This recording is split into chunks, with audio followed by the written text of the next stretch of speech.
Fiona ripped eastern Canada's seaboard at hurricane strength after making landfall in Nova Scotia on Saturday, slamming the area with fierce winds and storm surge, sapping power for hundreds of thousands and washing away or collapsing some coastal homes.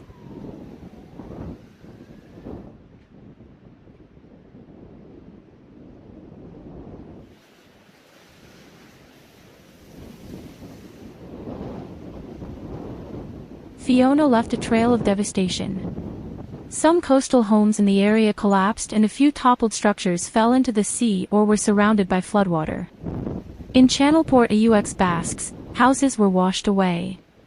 Huge waves reaching the eastern shores of Nova Scotia and southwestern Newfoundland caused severe coastal flooding at the town, the Canadian Hurricane Centre said Saturday night.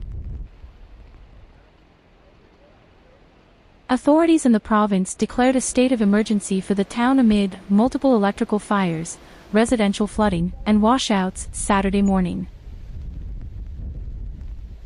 Saturday morning, hurricane-force gusts were reported across parts of maritime Canada, generally ranging from 70 to 95 miles per hour. A top gust as of mid-morning was 111 miles per hour in Arisaig, Nova Scotia, according to Environment Canada.